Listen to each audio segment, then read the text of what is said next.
Yo era la nota al pie que todos preferían olvidar. Mientras mi familia se pavoneaba como símbolo de unidad, éxito y valores tradicionales en cada entrevista, yo simplemente no existía. No había fotos mías en la pared, ni recuerdos compartidos en las sobremesas. A veces pienso que, si hubiera muerto joven, se habrían limitado a un silencio cómodo, como si nunca hubiera respirado bajo su techo. Pero no morí, y eso fue un problema para ellos, porque yo tenía memoria. Y, peor aún, tenía voz. Crecí escuchando versiones modificadas de nuestra historia. En las reuniones familiares, mi madre narraba cómo siempre había estado ahí para todos, incluso cuando me dejó sola en emergencias médicas. Mi padre contaba cómo educó con justicia y amor, aunque su justicia se sintiera como castigo y su amor como un contrato que nunca firmé. Y mis hermanos, ellos aprendieron a mirarme como una sombra, alguien que está pero no cuenta. Hasta que un día ya no quise ser sombra. Me convertí en algo que ellos no esperaban. Un testigo incómodo. Todo empezó a cambiar cuando vi mi apellido en la portada de una revista nacional. Habían sido entrevistados para hablar de la familia perfecta que superó todas las adversidades. Usaron palabras como unidad, perseverancia, amor incondicional. Pero cada frase era una mentira que me quemaba el pecho. Lo que más dolió no fue lo que dijeron, sino lo que no dijeron. Yo. No existía. Ni siquiera una mención, ni siquiera un error de edición. Fui borrada. Y ese día supe que no podía quedarme callada. No tenía poder, no tenía dinero, ni conexiones, pero tenía la verdad, y una historia que, si se contaba completa, podía hacer temblar cada columna de su castillo de apariencias. Así que tomé una decisión. Iba a contarla. Iba a devolverle su nombre a lo que viví, porque no era solo mi historia. Era la historia que intentaron enterrar, pero que ahora yo iba a desenterrar frente a todo un país. Decidí comenzar desde abajo, como todo en mi vida. No tenía cámaras, ni micrófonos, ni seguidores en redes sociales. Solo tenía mi verdad, y una necesidad urgente de que alguien me escuchara. Me inscribí en un taller de oratoria en la Casa de Cultura del barrio. Era gratuito. Éramos solo 5 personas, y aún así, cada vez que hablaba frente a ellos, mi voz temblaba como si estuviera enfrentando a un jurado. Pero sabía que debía hacerlo, porque lo que mi familia más temía no era que yo me equivocara, sino que hablara claro. Con el tiempo, una de las instructoras, una mujer de voz ronca y mirada afilada como bisturí, me dijo: «Tú no estás aquí para aprender a hablar, tú estás aquí para aprender a no tener miedo». Y tenía razón. Cada palabra que salía de mi boca era un acto de rebelión contra años de silencios forzados. Un día, después de una de esas prácticas, subí un pequeño video a internet. Solo era yo, frente a la cámara de mi celular, contando una anécdota de infancia, donde quedé encerrada en el auto por horas, mientras todos festejaban el cumpleaños de mi hermana. No mencioné nombres, no dije apellidos, pero la verdad tiene una forma extraña de reconocerse sola. El video se viralizó. No por mí, sino por la herida que tocaba en otros. Cientos de comentarios decían: «A mí también me pasó. Nadie habla de esto. Gracias por contarlo». Y ahí lo supe. Mi historia no era solo mía. Era un eco de muchas más. Gente invisible, hijas ignoradas, heridas tapadas con fotos familiares perfectas. Fue entonces cuando un productor de televisión, de esos que buscan historias reales y controversiales, me contactó. Me preguntó si estaba dispuesta a hablar en vivo. Frente a cámaras, frente al país, frente a ellos. Acepté. No por venganza, aún. Lo hice porque merecía existir, y porque las mentiras que me silenciaron tenían fecha de caducidad y acababan de expirar. Si esta historia te está tocando el corazón, no olvides suscribirte al canal y dejar tu like. Eso ayuda a que más personas descubran estas historias reales de transformación. No dormí la noche anterior a la grabación. Imaginé 1000 formas en que podrían ridiculizarme, editar mis palabras, usarme como espectáculo de miseria. Pero también imaginé la posibilidad de que alguien, del otro lado de la pantalla, escuche y se levante. Me presenté en el estudio con la ropa más neutra que tenía, ni elegante, ni humilde, solo yo, sin maquillaje excesivo, sin intención de parecer otra. Porque eso fue lo que me robaron durante años, el derecho de ser quien era, sin disfraces para encajar en su familia modelo. El programa era en vivo, sin cortes, sin posibilidad de arrepentimientos. Me ofrecieron un guión con preguntas predecibles, suaves, casi inocuas. Lo rechacé. Dije, voy a hablar, no a entretener. El productor frunció el ceño, pero aceptó. Sabía que una historia así podía romper el rating, o romperme a mí. Cuando me senté frente a las luces y vi el letrero que decía en vivo, respiré profundo, y comencé. No con lágrimas, no con gritos.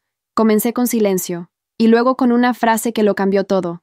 Me llamo Mariana, y esta es la historia que mi familia no quiere que escuchen. Narré cómo crecí siendo el fantasma con el mismo apellido, cómo cada éxito era atribuido a mis hermanos, y cada error, a mí. Cómo me encerraban en excusas cuando preguntaba por qué no me incluían en las fotos, o por qué no aparecía en los álbumes familiares. Había lágrimas en el público, algunas de rabia, otras de vergüenza ajena. Pero yo no lloré, porque esa vez era yo quien tenía el micrófono, y cada palabra era un acto de justicia. No grité, pero cada frase fue un disparo directo a las fachadas, y, sin mencionarlos por nombre, los enfrenté a todos, a mis padres, a mis hermanos, a sus seguidores en redes, a sus simpatizantes, a sus mentiras, porque a veces la verdad no necesita gritar para hacer escándalo. Solo necesita que alguien tenga el valor de decirla, frente a todo un país. Las redes sociales estallaron mientras yo aún hablaba. No era una celebridad, no era una figura pública. Pero el video en vivo fue compartido, citado, transformado en fragmentos que viajaban más rápido que cualquier versión oficial de mi familia. La hija olvidada, me llamaban algunos titulares. Otros decían, la mujer que se negó a callar. Por primera vez, no era invisible. Y eso los enfureció. Esa misma noche, mi madre publicó un comunicado. Lamentamos profundamente el dolor expresado por Mariana. Somos una familia unida y esto nos ha tomado por sorpresa. Mentira, ellos sabían. Cada palabra que dije en ese programa fue solo la punta de un iceberg que construyeron durante años, hecho de desprecios sutiles, humillaciones privadas y silencios convenientes. Pero claro, ahora que la verdad tenía audiencia, querían parecer dignos, querían parecer sorprendidos, pero no engañaban a nadie, mucho menos a mí. Al día siguiente, una de mis hermanas me escribió, no para disculparse, no para escuchar, me pidió que retirara el video. Estás arruinando nuestras oportunidades, escribió. ¿Nuestras? No. Yo nunca estuve en ese nosotras, no cuando fui ignorada no una, sino 1000 veces. No cuando me acusaron de ser demasiado emocional, solo por pedir afecto. Y ahora, cuando su reputación estaba en juego, querían que me callara, otra vez. Pero algo había cambiado en mí. Ya no temía a sus caras frías, ni a sus palabras calculadas. Había descubierto que mi historia no era una vergüenza, era un testimonio. Y que, al hablarla, había abierto una puerta que ya no podía cerrarse, porque ya no era solo yo. Decenas de personas comenzaron a escribirme, compartiendo historias similares. Hijas, sobrinos, nietos, todos con cicatrices parecidas, todos buscando una voz. Y yo, ahora era eco. La presión aumentó como una tormenta anunciada. Me llegaron mensajes de números desconocidos, algunos suplicando, otros amenazando. No sigas con esto. Estás destruyendo a tu familia. Recuerda quién te dio la vida. Pero, ¿de qué vida hablaban? ¿De la que pasé en silencio, tragándome cada injusticia para no incomodar? ¿De la que viví excluida, como si mi dolor fuera culpa mía? Nadie me dio nada.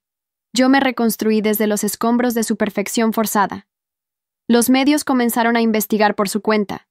Viejos vecinos, excompañeros de escuela, incluso una exempleada de la casa, comenzaron a dar entrevistas, confirmando que yo siempre fui la rara, la que no invitaban, la que no encajaba. Mi historia dejó de ser un relato personal y se convirtió en una lupa sobre miles de familias que viven del «qué dirán», mientras entierran a sus miembros más sensibles bajo la alfombra del prestigio social. Entonces me llamaron de otro canal. Querían una entrevista exclusiva.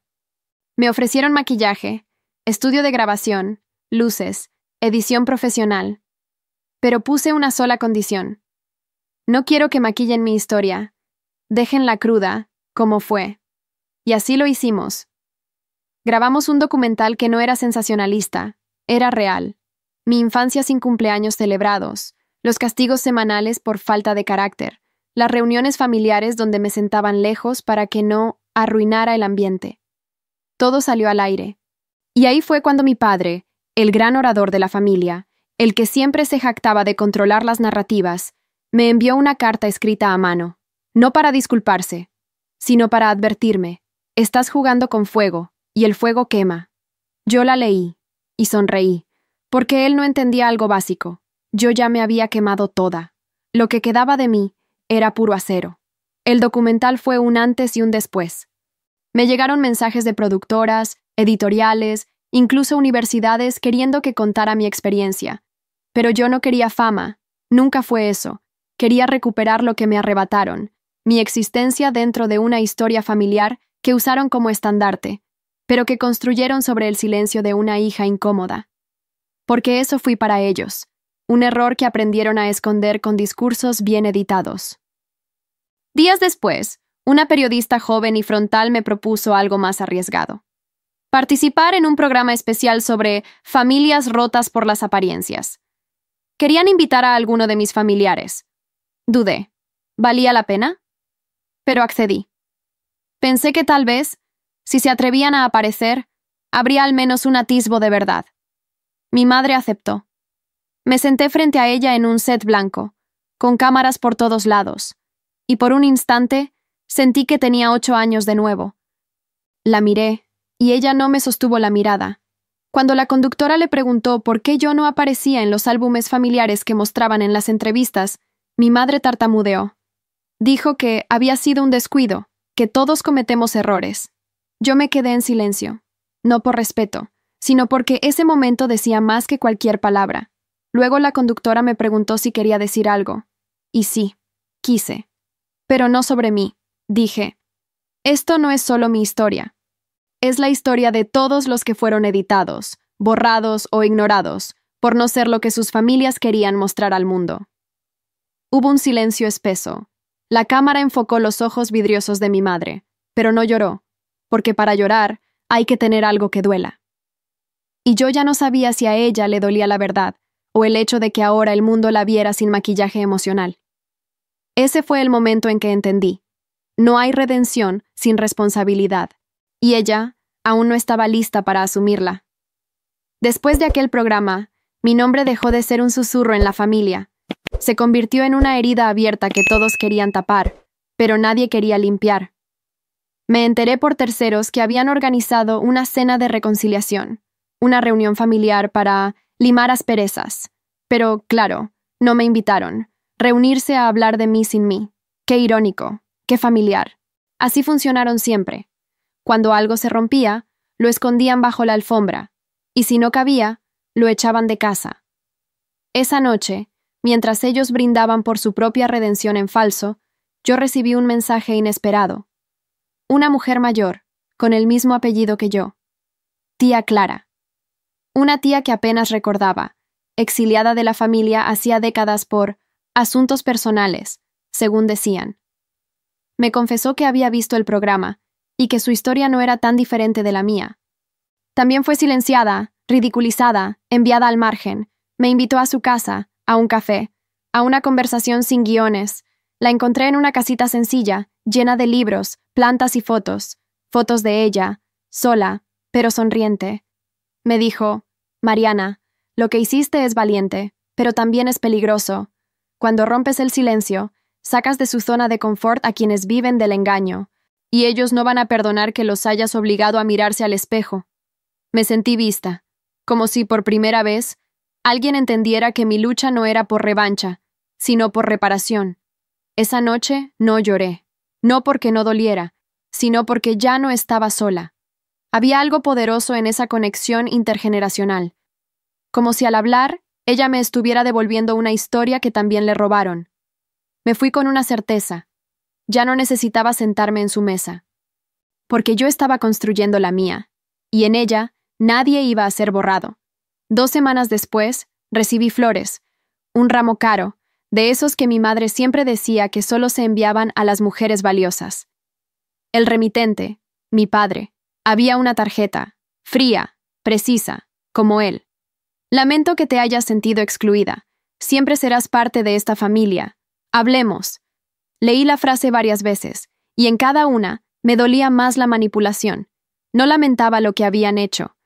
Lamentaba cómo yo me había sentido. Esa es la especialidad de los que hieren con elegancia. Hacen parecer que la herida es culpa de quien sangra. Decidí reunirme con él, no porque creyera en sus intenciones, sino porque necesitaba cerrar ese capítulo con los ojos abiertos. Nos encontramos en una cafetería lujosa, donde él llegaba saludando a todos como si fuera alcalde. Me miró con esa mezcla de superioridad y culpa mal ensayada. Dijo que la familia estaba sufriendo mucho con todo lo que yo había dicho públicamente, que debía pensar en el legado, en la imagen, en el futuro de mis sobrinos. Me reí. No pude evitarlo. Le pregunté si alguna vez, en todos estos años, pensó en mi futuro, en cómo me afectaría crecer siendo el blanco de sus críticas y el vacío de sus elogios. Se ofendió. Dijo que yo siempre fui sensible de más. Entonces entendí. Para él, mis dores eran exageros. Me levanté. Le agradecí por las flores y por haberme enseñado, sin querer, cómo nunca tratar a una hija. Salí de esa cafetería sabiendo que no habría reconciliación real, porque no se puede sanar lo que otro no reconoce como herida. Pero también salí más ligera, porque a veces cerrar una puerta es salvarse de seguir recibiendo golpes detrás de ella. Poco después del encuentro con mi padre, una periodista de un canal cultural me propuso algo distinto. No una entrevista. No un escándalo televisivo. Un documental íntimo, contado en mi voz, grabado en los lugares donde todo ocurrió. Mi antigua casa, la escuela a la que asistí, la banca del parque donde pasaba horas sola fingiendo leer, solo para no sentirme completamente ignorada. Acepté, porque sentí que esta vez no se trataba de exponerlos, sino de exponer la herida con dignidad. Y al hacerlo, tal vez, cerrar lentamente la costra. Volver a esos lugares fue como abrir una caja que había sellado con concreto emocional. La casa, ahora vacía, en venta, olía a madera vieja y secretos húmedos. En cada rincón vi a mi yo niña, esperanzada, confundida, quebrada. Lloré, sí, pero no con vergüenza. Lloré con permiso, con respeto por esa niña que soportó tanto y aún así buscaba beleza en las pequeñas cosas. Grabamos todo, sin filtros, sin dramatización. Yo hablaba, pausada, y la cámara simplemente seguía. Cuando el documental fue emitido, no esperábamos la avalancha. Se volvió tendencia, no por morbo, sino por humanidad. Docenas de testimonios llegaron a la plataforma del canal, personas diciendo, fui yo, mi familia también me borró. Gracias por contar lo que yo no puedo. Y ahí me di cuenta, la cámara no solo había registrado mi historia, la había transformado en un espejo para miles. No recibí premios, ni me convertí en celebridad. Pero por primera vez, una mujer que fue silenciada dentro de su propia familia era escuchada por desconocidos con empatía.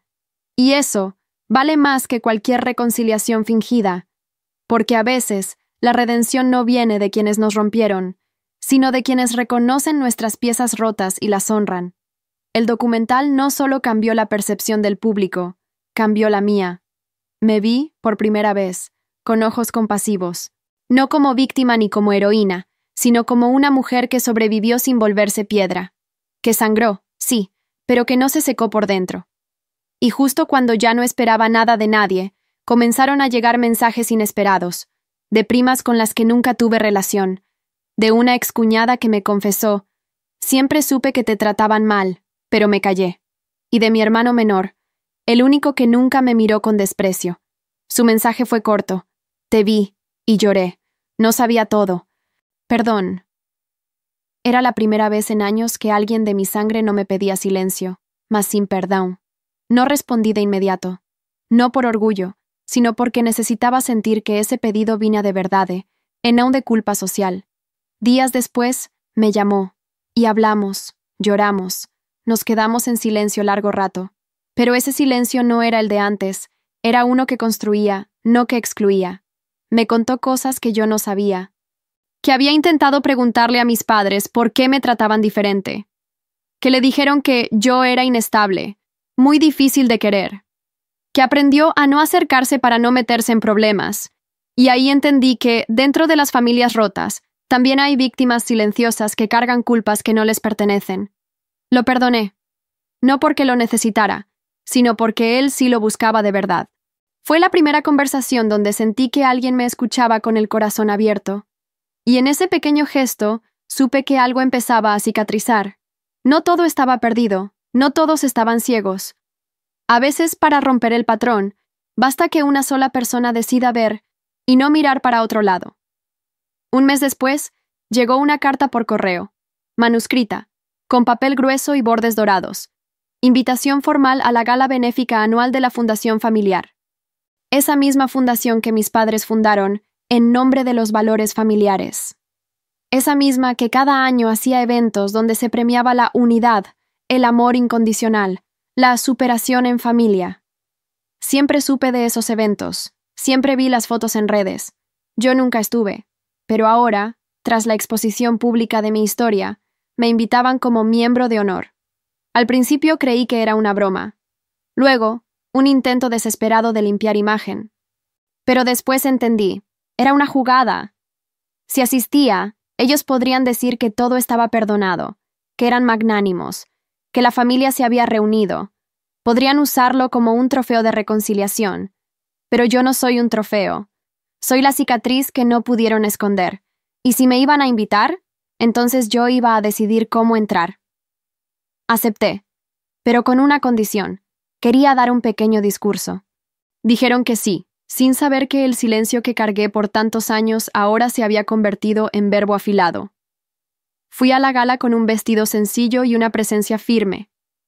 Subí al escenario entre aplausos tibios. Me miraron con expectativa y miedo.